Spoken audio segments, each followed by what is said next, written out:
Now back to the Talking Dead with your host, Blaze Martineau.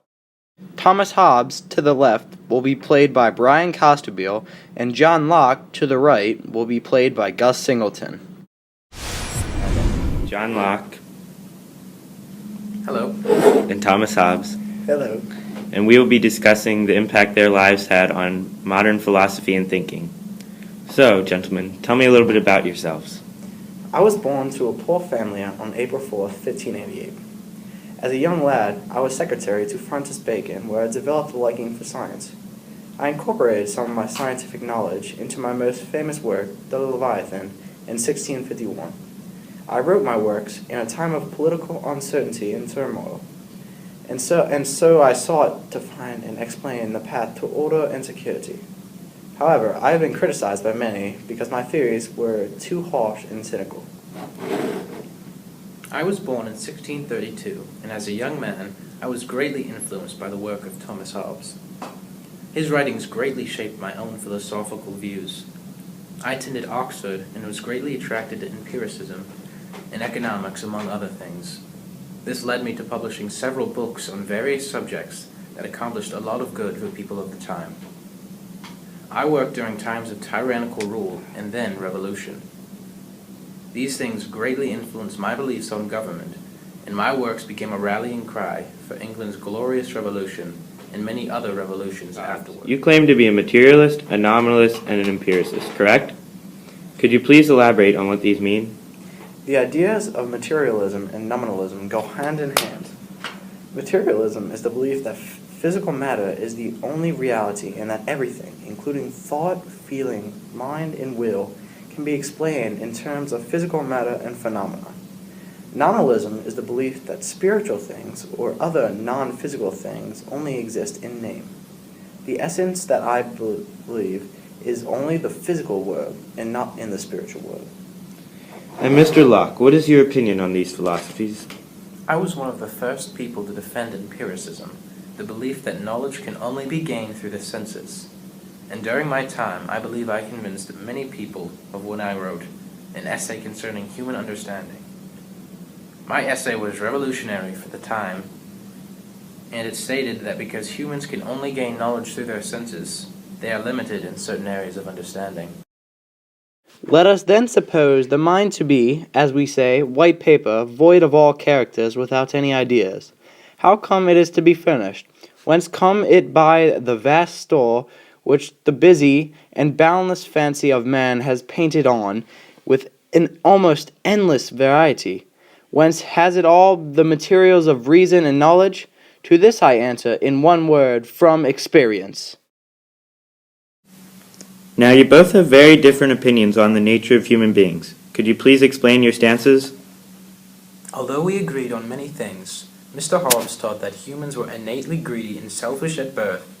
I, on the other hand, believe that humans were innocent at birth and it was their experiences and choices in life that shaped their character. My philosophical stance taught that humans should use their senses to discover truth in this world, and not just simply accept what we have been told by superiors and leaders. I believe quite the contrary. Humans have always been fighting throughout history. It has always been a constant struggle between neighbors only for greed of power and possessions. Humans are ruthless beings who, in their natural state, only look out for themselves and will always be its war. Therefore, man will do whatever it takes, no matter the cost to others, to secure his own possessions. However, man must realize that if he can do anything unto his neighbor can do anything unto him. The condition of man is a condition of war, of everyone against everyone, spoken by Thomas Hobbes. Man's chief goal is peace and security, and therefore he must give up his natural right to do anything for his own gain so that he can be secure. If there is no security, there is anarchy, and no man is safe. Man must make a contract, so to speak, amongst themselves so as to keep this covet security and peace, and as to keep out of anarchy.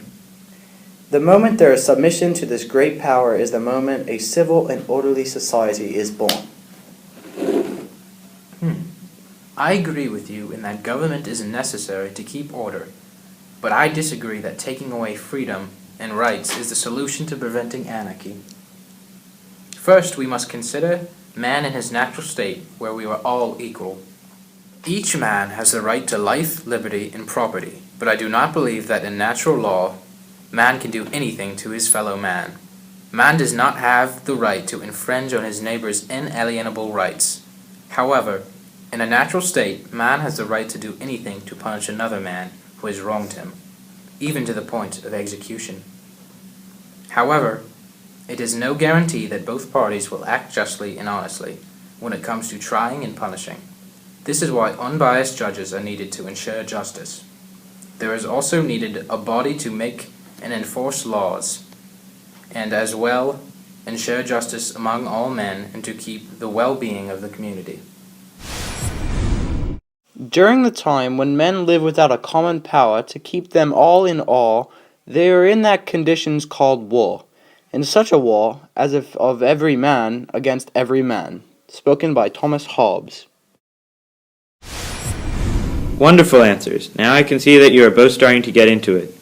How did your philosophies on humanity impact your theories on politics and government? I transferred the scientific way of thinking to my political theories. I also analyzed various civilizations such as the Romans and deducted that a strong power is a society that is good and follows the rules.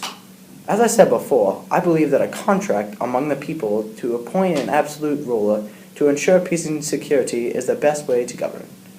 I have seen weak and unstructured government fail, and so I believe the only way to have an effective government is by appointing a sovereign power who answers to no one and has power to do whatever it takes to keep peace and security.